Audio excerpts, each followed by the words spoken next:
In this video we wrote a script to make the camera follow the player. So this means that the player won't ever go out of the user's viewpoint, and we made sure that we put the script in the right place, in the right function, so that it doesn't look too jerky. So yeah, let's roll the intro and get straight into making this camera follow script.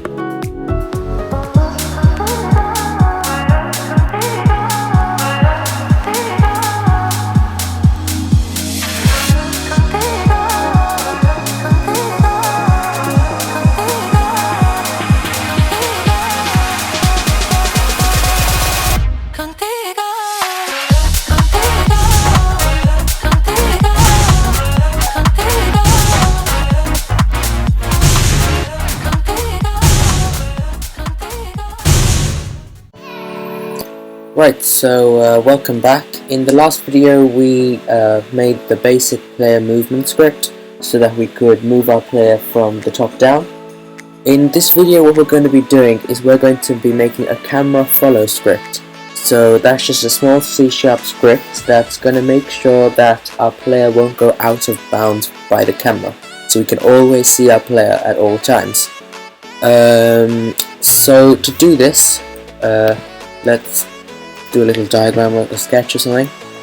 Let's say this is our player, right? Our player is always giving off an X, a Y, and a Z coordinate. But we know from before that what we're doing is we're using a 2D. We're making a 2D game. So we only need the X and the Y axes. However, all Unity projects are in fact 3D games, so there is third Z-axis, even though we won't see it. Let me just label those. So what we need to do is we need to make sure that our camera is able to move. So say this is our camera, we need to make sure that the camera will always move to the player's X and Y, but we'll keep its same Z position because we don't want to be moving the Z. The Z is something we want to set at the start and have the same throughout the game, as it's a 2D game. So the way we're going to be doing that is we're going to be using another reserved function called late update. And what late update is going to do is it's going to, when Unity sees it, it's going to run it after fixed update. So if we put our code in the late update function, what's going to happen is our player is going to move first, and then the camera is going to move to follow it second. This means that we won't have jerky movement as we try to move both of them at the same time, because that can often happen using singular update or fixed update. But the camera is going to wait for the player to move and then go and follow it. So let me just show you this. It's the point of using late update is that it's going to be smooth, and I don't know, run out of time on this game, but the point is going to be smooth and not jerky. So I think, yeah, let's get straight into the coding part of this. Let me open up Unity. Right. So this is where we left off in the last video. We've got the player there, and let's just check he is able to move. Yep, so he's able to move, and that's all fine. Before we get started, I want to just toss in a few dummy sprites just so we can see where we are, because currently the only object in the game that we can see is our player. And we're not going to be able to test if our camera is actually following the player properly.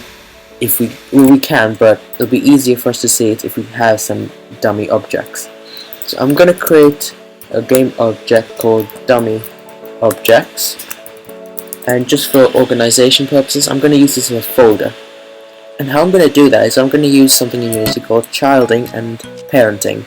So you can see that currently these are all in a singular level, But if I create another game object and I call this dummy, I'm just going to call him dummy. If I drag and drop him into the dummy objects game object, what it's done is it's made dummy the child of dummy objects. And so you can see I can collapse this. There's two purposes for this.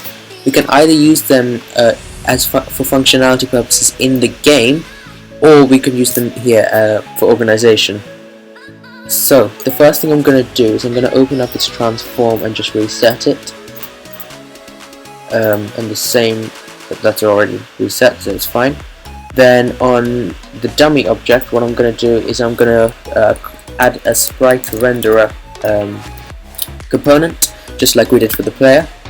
And what I'm going to do is I'm going to bring in the UI sprite, but this time what I'm going to before I do anything, actually I'm just going to move him off the player because currently he's right on top of the player.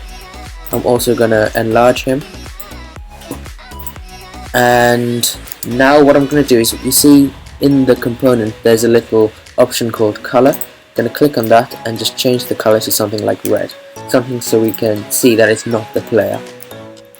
Now I'm gonna move this into a nice place, and I'm gonna press Command D, or for Windows it'll be Control D. What that's gonna do is it's gonna duplicate this object. So I have another object with the exact same settings as my old object. Now I'm just gonna place a few of these around, and what I'm gonna do is, can you see this white outline here? That's the camera. You can see if I select main camera, it'll put the positioning dots on it and show us a little preview of what it's seeing. So the white box denotes the camera, and what I want to do is I want to move some of these outside of the viewpoint of the camera, because the whole purpose of this is to test that when the player moves, the camera will move with him. So if I just create a pattern like that, something like that, this doesn't really matter where you place them, just make sure that some are outside the viewpoint of the camera. Okay, just going to save it there. Remember to always save. Unity does crash sometimes, and when it does you don't want to lose your work. Right, so I'm going to collapse this dummy objects folder now and go onto the player, no, not onto the player. Down here where we have our assets script folder, I'm going to create a new C# script, and I'm going to call this one camera follow script. And now it's the same as before, you can call this whatever you like, just remember that that's what you named it and you haven't named it camera follow script. So when if you're following along, wherever I type camera follow script or something like that, you got to use the name that you set. I'm going to open this in VS Code. There we go. Right, camera follow script. And you can see it's set out our default two functions, start and update. So actually for this one I'm not going to need any of these default functions, I don't think. So I'm going to just go ahead and delete them. Oops. Okay, so what do we need? If we go back to our sketch, what we can see is the objects we have in here are the player and the camera. Now ideally what we're going to do is we're going to place this script onto the camera, so we don't need a variable for the camera, but we do need a variable to store the location of our player. As well as that, we need a speed. Do we need a speed? No, we don't need a speed. We just need, yeah, we literally just, it's going to be a very small script actually. We just need the to store the position of this player object. And in Unity, to do that, we have something called a transform. And a transform basically stores all the data related to the position of an object. So there's two ways we can actually access an object. If I go back into VS Code and Unity, VS Code, right. We can either have a game object or we can have a transform. Now let me show you both ways. If I call that game object player and this one also player, remember you can't name variables the same thing. Now I'm just gonna bring back the update function just to show you, but it's not actually what we're going to be using. Private void update. Now, if I want to access the player's location and I have it as a game object, I need to go player.transform, and then I'm actually in the same level that this transform is already in. So basically, if you think of it in terms of the structure of it, what we've got is we've got this as being the game object, and then in a second level we've got the actual transform of it. And if you think back to when we created a new object in Unity, it's called game object, and that's kind of like a hint, I guess, as to show that the object itself is of type game object. I'm just going to go ahead and delete that. So we know that the transform is part of the game object, but why then not always use a transform? Because sometimes there are things we need to perform to the object itself. For example, one use of having it as a game object is we can create or destroy it. So say we have that, say we die, right? And we want to get rid of this player, but we don't want to reload the entire scene because we still want stuff to happen. To do that, we need to call the function destroy, just destroy, and in it receives, you'll see here, the type object, and it says removes a game object component or asset. So we can't directly remove it using a transform. We need the game object. However, for this, for our script today, what we're going to be doing is we only need to deal with moving the camera to the location of the player. And so the only thing we need of the player is its location, so it would be better to use a transform. Now I want to be able to tell the editor what this player object is, right?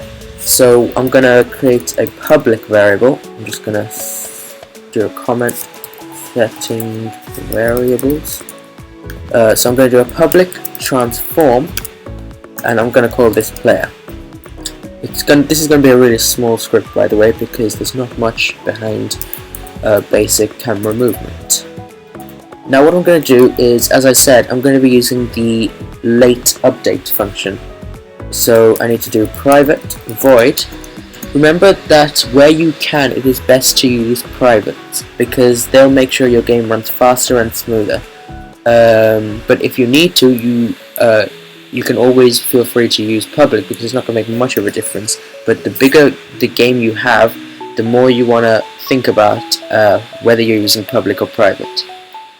So I'm going to have a private void late update, and then in the brackets what I need to do is I need to access the camera, right?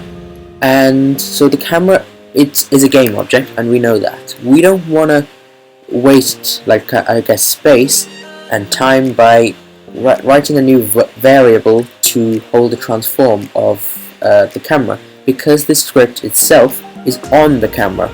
So a keyword we can use to access the game objects that a script is on is this, and this is basically asking the Unity editor to give us the game object that this is on. And so we know from earlier, when we want to access the transform on a game object, we want to do game object.transform. So if we know that this is referring to the game object, all we got to do is type .transform. And now the transform itself, as I said, only throws the object's data. We want to actually get a specific part of this data, and that part is called position. Now position will give us 3 coordinates, x, y, and z. It's a pretty simple kind of way to see it. This .transform.position is basically just giving us the camera's position in world space. Now we want to set this equal to something, and what we want to set this equal to is the player's position. Now earlier when we were referring to position, when we wrote the player controller here, what we did was we used a new vector 2, but this position position object on the transform is a vector 3, and that's by default. So what we need to do is we need to give it a new vector 3 this time, not a vector 2. And now we, as I said before in the sketch, where is it? Here. What we need to do is we need to ignore the z the z axis, right? We need to move it to the player's x and y.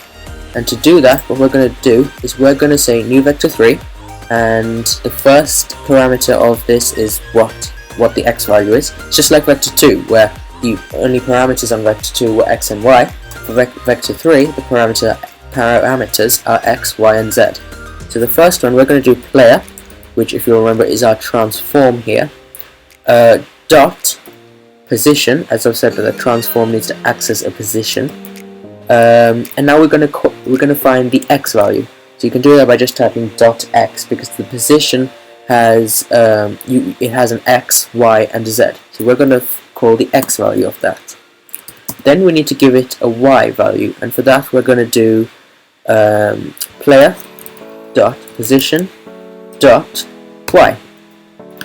And that would be it if this was not a vector 3.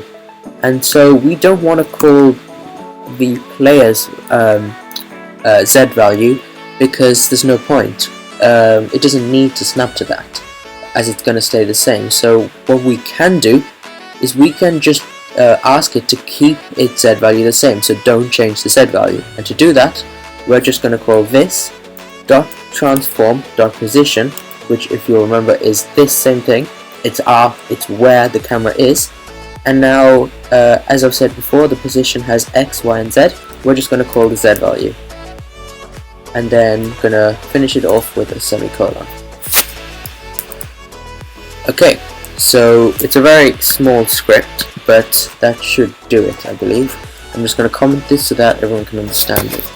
Let update happens after fixed update and normal update. And here what we are doing is we are setting camera object's position to the x and y of the player and keeping our z value. Okay, so remember to save your script, and let's head back into Unity. Right. Now remember, when we're developing a game like this using Unity, writing the script isn't the end of it. We need to make sure the script is in the right place and on the right object. So we know that this is going to be following the is going to be for the camera to follow the player. So we need to go up here to main camera, and we want to drop it in or as a component, or click add component and search for camera follow script, which is here. Now you can see we have that public variable we set, player. Now if I run this now, I'm just going to show you, in our console we're going to get an error, and it's going to keep coming because we put our code in late update. It says unassigned reference exception, the variable player of camera follow script has not been assigned. And all that's saying is that the variable called player, which is this variable here, has not been assigned, so it doesn't have a value. And if it doesn't have a value, then this isn't going to work, because we're asking it to find the value on player, and if there is no player, then there's nothing it can do. So what we're going to do to fix that is we've got to either drag and drop our player object onto here, or we can click this circle icon and find it in here. But for me, I believe that it is easier to just find the object you want and drag and drop it onto there. And you can see it'll update there to tell you that it is now receiving the transform of player. If I'll quickly show you one more thing. If this was a game object, and I'm just going to comment this out so we don't get a bunch of errors. If this was a game object, when it buffers through, what you're going to see is when we drop in the player, it gives us a different icon, and this is telling us that it's now taking the game object values of player. So Unity will always find the best match for a variable. but as we've discussed, we need this to be a transform. And there we go. So once this buffers through, I'm just going to fix the mismatch by dropping it in again. Camera. The message type mismatch basically means that it's not the right type and something's gone wrong. And we know that it was meant to go wrong because we purposefully broke it. Right, so with player transform in there, let's save our code and run the game and see if it's working. So if it is working, what we should expect to see is we should expect to see this always be in the middle of our screen, no matter where we move. So let's give it a shot, and there you go. You can see that the camera is always following our player. If I head over to the scene view and player, oh no, let me dock over my game there so I can play, and then over here give you an overview. You can see that as well as the player moving, the camera is moving with it, and it's almost instantaneous, so it looks really smooth and it's not happening every frame, so it doesn't look jerky. Right, so I think before I end this video, I just wanna kind of organize our hierarchy. So I want to create an empty game object, and I'm going to call this cameras, then another empty game object, and then I'm going to call this env, and another empty game object, and I'm going to call this what should I call this? I should call this managers. Then I'm going to drop main camera into cameras. I'm going to drop dummy objects into environment, so env. I'm going to collapse these two, and I'm going to drop game manager and audio manager into managers. Collapse that. Managers will go at the top, then cameras, then the player, then the environment. So what this does is it gives us the option to kind of hide everything at once, and that's kind of why I did it. So when we get to the point we don't need this, we can basically go in and delete the entire dummy objects, which is why it's always good to have an organized project hierarchy. So, is that all we need to do? I think that is. In this video then, what we've done is we've done the camera follow script. Yeah, that's it for this video. Remember, if you have any feedback, queries, or comments, or you're stuck on something, you can always leave it in the comment section and I will get back to you. There's also a Twitter page which I'll link in the description. So remember to like and subscribe, and I'll see you in the next video.